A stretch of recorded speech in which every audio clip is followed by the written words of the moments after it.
Јас ќе го искоментирам вулгарно, на знам програмата им делува како чат GPT да им ја пишал, значи 2 страници политичка програма, толкави универзитетски професори, јас стварно не знам. Имаат политички мерки, економски мерки, 3 мерки. Конкурентна економија, браво брат, не знам што да ти кажам. Значи економската програма на левица е економско реструктурирање, сега помина изборите, таа ни беше понудата, се надам дека ќе се препознае во периодот кој следи пред нас. Првично сметаме дека треба дека ние во многу индустрии имаме монополи и олигополи. Тоа е јасно како ден. Државни субјекти кога би настапиле во тие индустрии не би биле единствени на тој пазар. И тоа е тој нели моментот социјализам со кинески карактеристики. Ти внесуваш еден државен субјект кој ќе ја регулира и конкуренцијата. Затоа што нема да може да се договорат со државниот субјект како што сега се договараат за лебот да го покачат и да не го симнуваат.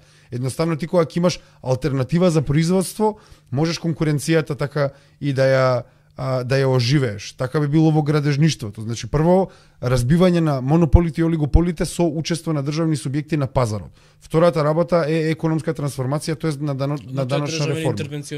Државен интервенционизам, фала Богу. Апсолутно.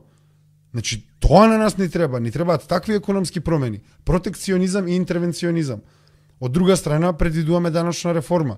И многу пати луѓето стравуваат околу протекционизмот. Мене не ми е јасно како мислите да го спроведете протекционизмот во економијата. Значи тоа е преку моментално имаме ние подпишано едни полиси за структурално прилагодување 90-тите уште кога ги добивме првите кредити од ИМФ и од Светска банка, дека не смееме, значи ни ги ограничуваат прво субвенционирањата дома. Колку субвенционираме и колку можеме да субвенционираме одредени индустрии. Јас сметам дека тоа е булинг просто и ние сметаме дека тоа не сме така да се регулира и дека државата сама треба да го одреди нивото на субвенционирање. Од друга страна има некои ограничувања за увози, извози и квоти на царини кои ги фаворизираат нели странските продукти и ние во изминатите 2 години имаме неверојатно зголемување на увоз на храна, например во Македонија, и неверојатно намалување на извоз на храна од Македонија, иако очигледно дека имаме капацитети ние сами да се прехраниме. Значи ова не е некоја филозофија, ние немаме потреба да го зголемуваме увозот на храна на сметка на извозот и тоа е всушност тој протекционизам. Протекционизам во однос на ставање на здрави услови за нашето производство, здрави услови за нашиот извоз и здрави услови на ситуација.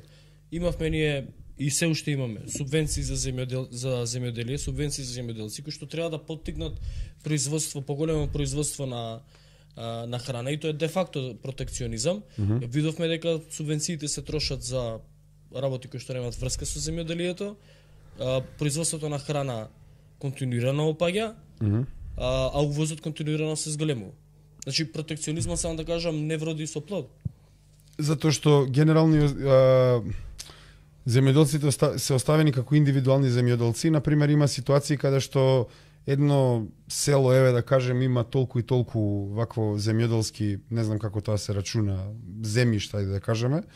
И например треба систем за наводнување на тие земјишта.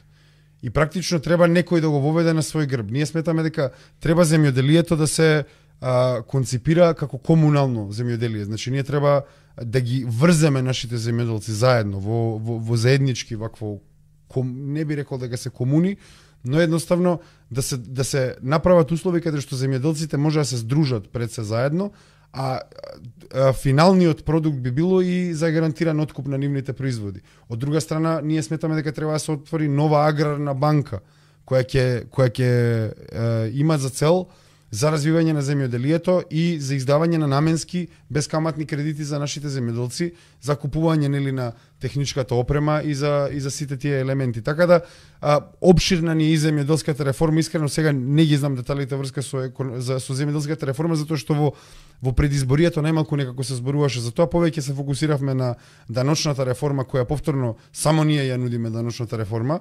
И ова ќе го искоментирам дека СДСМ го ветуваше ова и не го исполни со даночната реформа. И сега се појавуваат за прогресивен данок и сега се појавуваат нови така наречени леви опции како знам кои воопшто ни не зборуваат. Дури јас ќе го искоментирам вулгарно, на знам програмата им делува како чат GPT да им ја пишал, значи 2 страници политичка програма, толкави универзитетски професори, јас стварно не знам. Имаат политички мерки, економски мерки, 3 мерки. Конкурентна економија, браво, брат, не знам што да ти кажам. Значи, на нас ни треба прво да, ова сме го зборили кај вас, ни треба промена на начинот на кој што се полни буџетот, моментално буџетот се полни од граѓаните, од најранливите слоеви, а не од тие кои фактички имаат енормни профити. Ние имаме овде компании и поединци кои и да им го скратиш за 50% профитот кој го остваруваат, они пак имаат рачун да работат. Значи стварно се отидени работите во стратосфери и не се оданочуваат. Дури имаше низ домашните медиуми еден текст кој ја анализира нашата даночна реформа, дека нашата даночна реформа е навистина наменета за мокните директори и мокните фирми, а не за обичниот граѓанин, тие кои заработуваат од инфраструктурата на Македонија. Тие се тие што ги финансираат партиите. Апсолутно. И тоа што го зборувавме претходно, значи една странска инвестиција, една фирма и еден мокиник, он не е само простор што го користи кај што му е фабриката, он има наши автопатишта користи, значи користи пристап до нашиот пазар, тоа е една опширна работа и за тоа треба да се плати просто. Ке ги оданочувате странските инвестиции?